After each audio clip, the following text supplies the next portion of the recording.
Station, this is Houston. Are you ready for the event? Houston, this is Station. I'm ready for the event. U.S. Embassy in Kiev, Ukraine. This is Mission Control Houston. Please call Station for a voice check. Station, this is Ambassador Yovanovitch from the U.S. Embassy in Kiev, Ukraine. How do you hear me? Madam Ambassador, I hear you loud and clear. And to you and to the students of America House, welcome to the International Space Station.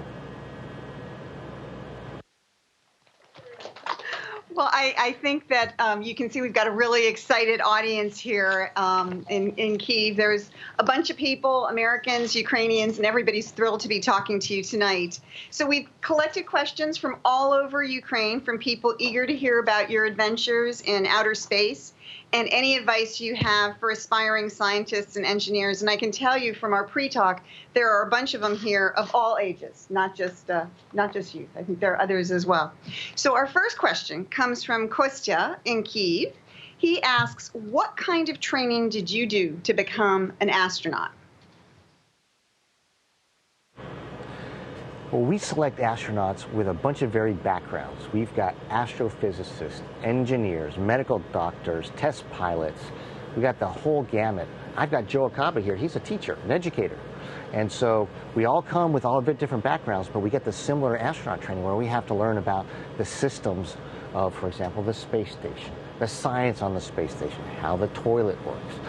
We have to learn about how to fix things. We have to learn about the experiments that we do on the science equipment. We have to learn how to do spacewalks. We'll have to learn how to be able to ride the rocket uphill and ride the rocket downhill. So there's a wide variety of stuff that happens when you're an astronaut. And the neat part is you never know what you're going to be doing from day to day and how different the different days are going to be. So it's a lot of different things, but that's what makes the job so interesting and so challenging. So is there, this is a question from Alina in Rybchak, Ukraine, and it really follows on to what you just said. She'd like to know, what is the most important thing about being an astronaut? The most important thing about being an astronaut is that you get along with other people. I mentioned that you have these varied backgrounds and varied experiences, but when we come up here as part of a crew, we have to be able to work together. And it can be busy, it can be stressful, it can be long days, but you got to be able to understand yourself, relate to other people, and figure out how to work as cohesively as a crew to be able to get the mission done. So that's what we find, and we try and really check out when we go ahead and hire people is what kind of person are they, and would we want to be on a mission with them for a long time, be able to get the job done. Well, that's really interesting, because I bet a lot of people in this room thought the same thing I did, which is it was not going to be the old interpersonal skills issue. It was going to be something about science or math, which are, of course, also very important for your mission. So Bogdan in Kiev wants to know, what is the future of space exploration?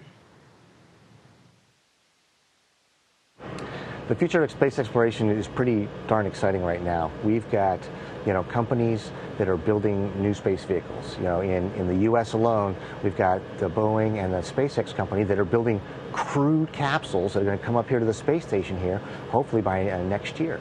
And that'll allow NASA to finish our Orion vehicle, which will start taking us out beyond low Earth orbit and start taking us out towards the moon and towards Mars. And that's the kind of stuff that we need to be doing to be able to continue exploring and eventually get onto Mars. And the fact that no country is going to go alone to Mars. It's going to be a human effort. We're going to have to do an international partnership just like we do with the International Space Station. And that's why it's so important the work we do here, forging the alliances and the partnership and making it all work country to country, that there's going to be an example for us when we go ahead and go and try and do that major Earth exploration mission from the people that live here to another heavenly body like Mars and go check it out, hopefully in the near future. Well, that really is exciting.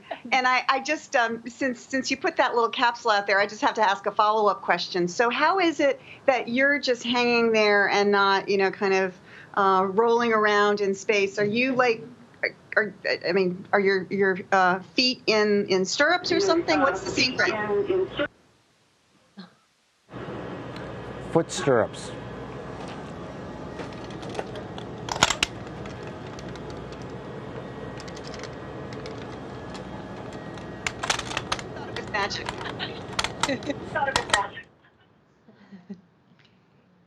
So Oleg from Venetia would like to know if you are growing plants on the space station, and if so, why are you doing that? Great question. And we have astronaut Joe Acaba, who has been growing lettuce. 5 different types of lettuce he's been growing here on the space station, and we're about to harvest it come this Friday. Why are we doing that? Because as you can imagine, food takes a lot of space and weight. And if we're going to go on a long duration mission, we're going to have a pretty big spaceship to be able to feed the people while we go there. But if we imagine a seed, doesn't take a whole lot of space or a whole lot of weight, and we can figure out how to grow a lot of our food, then that makes it a lot easier to build a spaceship to have more scientific stuff, more propulsion, or more, maybe a recreation room on our spaceship like you see in all the movies. So that's really important for our sustainability, not only en route to another planet, but maybe once we get there. Well, I bet it'll be pretty nice on Friday night to have that fresh lettuce. A former colleague of ours from the U.S. Embassy, Regine Stokes, is wondering what the solar eclipse back in August, what did that look like from your vantage point at the International Space Station? For us, none of us had ever seen a solar eclipse from space because they don't happen that often. And we were amazed that we've got this sea of normally white clouds or the blue of the ocean, and there's usually a kind of a white tint to everything because the sun's lighting up the atmosphere.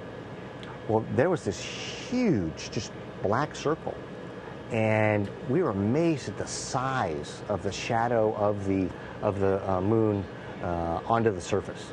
And I mean, inside that circle, I mean, big bright white clouds and earth around it, but it was just black. And it really altered the colors of the things on the other side of the umbra or the shadow of the moon. And then we also had special filters on our cameras that allow us to take pictures actually of the sun. And we had an opportunity to see the sun on 3 passes, and to see the sun, get absorbed by the moon's shadow was really, really neat. And we were able to take pictures just like you guys did on the ground, and see the eclipse. Well, that sounds really, really cool. So Elena in Kiev wants to know how you spend your free time in space when there's not a solar eclipse.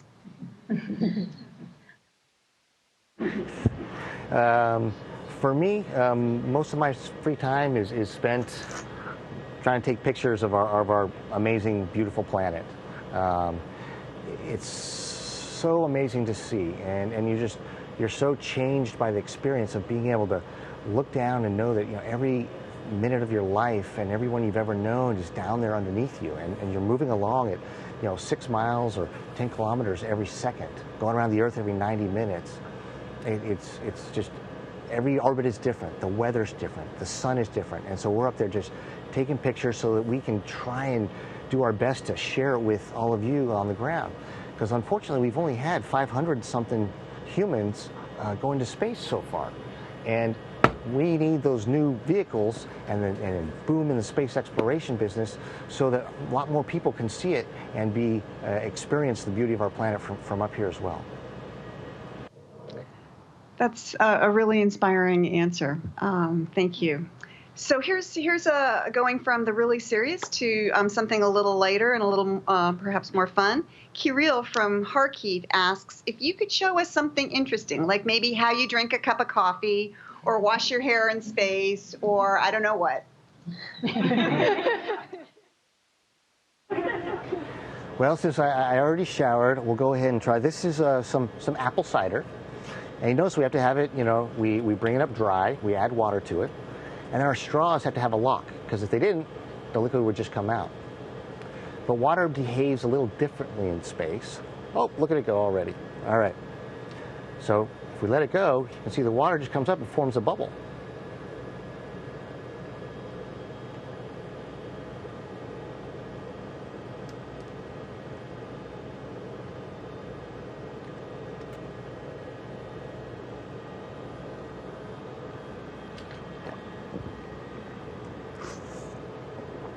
And you can see that it just floats. And so the surface tension holds it all together. And so we try to be careful about using our locks on our drinks so that we don't splatter our buddies. What does it taste like?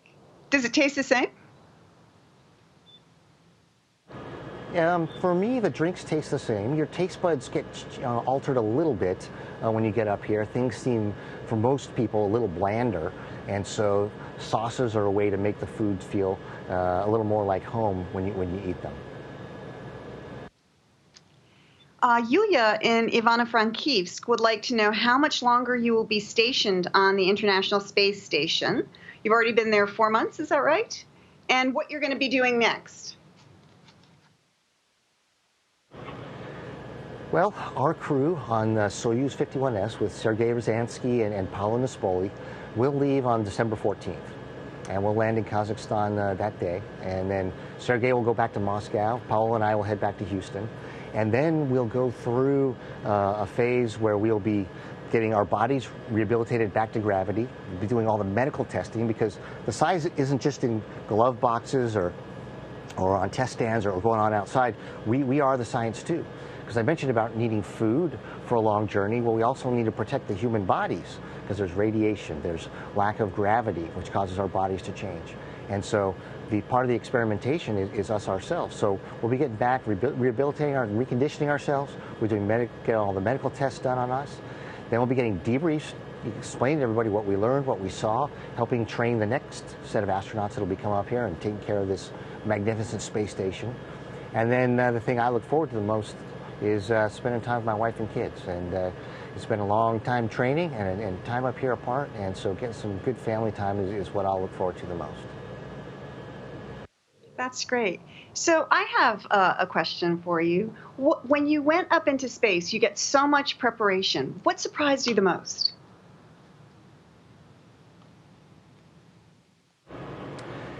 What surprised me the most was something I had a feeling for after my first flight.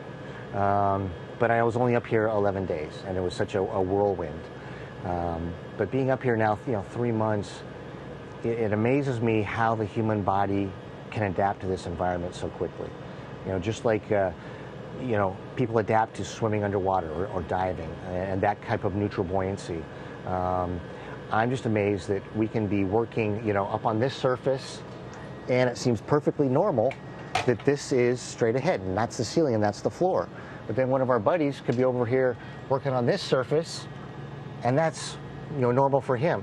And we see guys floating by and flying by in different attitudes, and it seems perfectly normal. You adapt to it so quickly. And it really only takes the human body, a couple days to where our minds know exactly where to. If I want to go over this way, I know where to push, and it'll just send me over. And if I need to go back, I just know in the right spot and I push back. And we can control our rotations and our spinning and everything. And it is so natural. Our bodies are made for it to be able to go ahead and adapt to this environment. And so, in my opinion, the human body is special. And that doesn't take something special to be an astronaut. Any one of you could be up here because your body is made for it. Well, I think that's an amazing answer, both the visuals and your words, that any one of us could be an astronaut. And so I actually did want to ask you, do you have a special message or special advice for aspiring astronauts in Ukraine? Certainly the thing that I've seen from the people that I know that have become astronauts is that even before they became astronauts, they loved what they did. They were passionate about most of them. We all want to learn new things. We learn something new every day. We all studied hard in school, found a field that we were interested in, whether it's geology, or for me, my degree was in mathematics, and it became a test pilot. Other people, it is, hard sciences, and trying to figure things out and learning more things, always being thirsty for knowledge is a trait that all the astronauts and cosmonauts that I know have. And that's what helps us in our job to be able to be good scientists up here, good crew members, good engineers, and figure problems out, make experiments work, and ultimately take all these myriad of different things that we do and make it all work into getting the mission done and sustaining our presence here in low Earth orbit. So one of we kind of polled the room to ask other questions that people might have on their minds. One question was, how do you feel mentally up there? Is it a challenge being up there?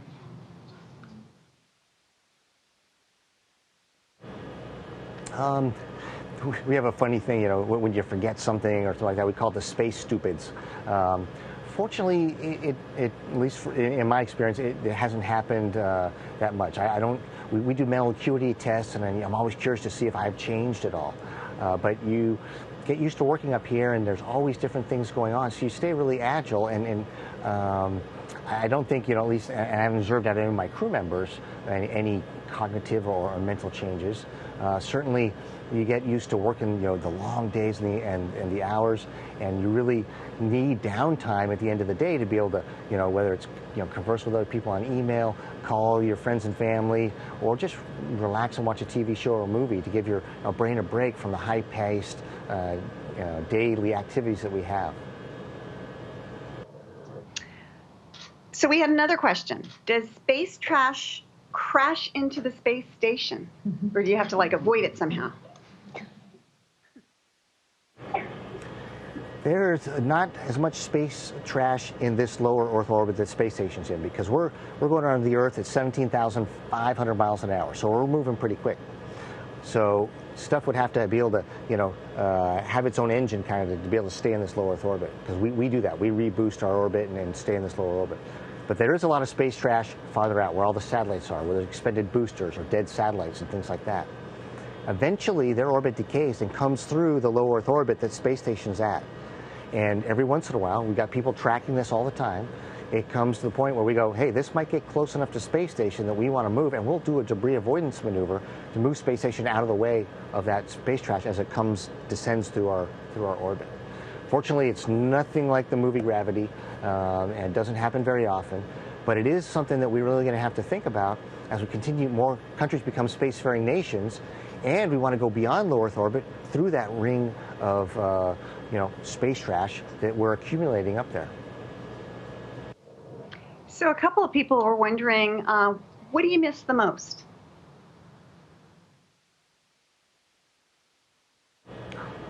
You miss the smells. You miss feeling temperature changes and weather changes. You miss different types of foods that you're favorite of. But I think to a person, it's the human interaction with the people that you love the most. Your crewmates are great, and you really come to love your crewmates and get along with them, but they don't make good dancing partners, and typically we don't hug that much. We're guys.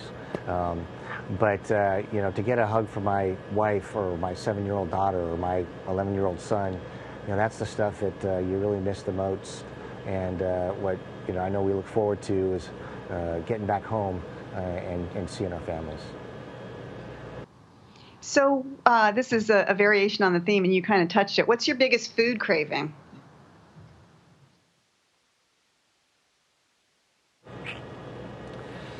I'd have to say a carbonated beverage would be, just because it's not only the taste, but the sensation. And we don't have that because you don't want to send gas up into space.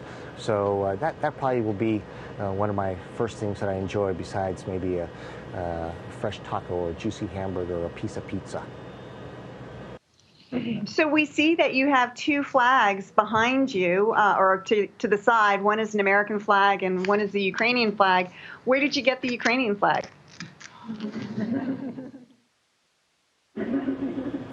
Picked that up last summer when my family and I were in Dnipropetrovsk. My son was born there, and so we went back there with our whole family, enjoyed a few days there in Novomoskovsk, and then also a little bit of time in Kiev. And so picked the flag up there and brought it with me. And brought it all the way up to space, too. That's great. I think you've got an appreciative audience here. And we'll, and we'll bring it all the way back, too. That's right. That's right. So we had a question about how do you monitor solar activities, and I think especially with regard to health issues. Well, we are fortunate that, there's just 6 of us up here on the world's, biggest, most amazing technological achievement to this date for humans. But there is teams all over the world. We've got the one in Russia, in Moscow. We've got the one in Munich for ESA. We've got the one in Tsukuba, Japan, outside of Tokyo. We've got our Canadians, have a mission control for the robotic arm and the ops that they do. And then obviously mission control in Houston. And we've got literally an army of highly dedicated, amazingly talented engineers and operations people that go ahead and monitor all that. And they use the sensors that are outboard on our satellites, that are Earth-based, and a few sensors that are here on the space station to monitor all those types of things and let us know if there's anything that we need to do. And if there is huge solar flare activity, we do actually have places on space station that are a little more shielded that we'll go ahead and shelter in place at and wait out the solar particles. Station, this is Houston ACR. That concludes the event. And a big thank you to all the participants from the U.S. Embassy in Kiev, Ukraine. Station, we are now resuming operational audio communications.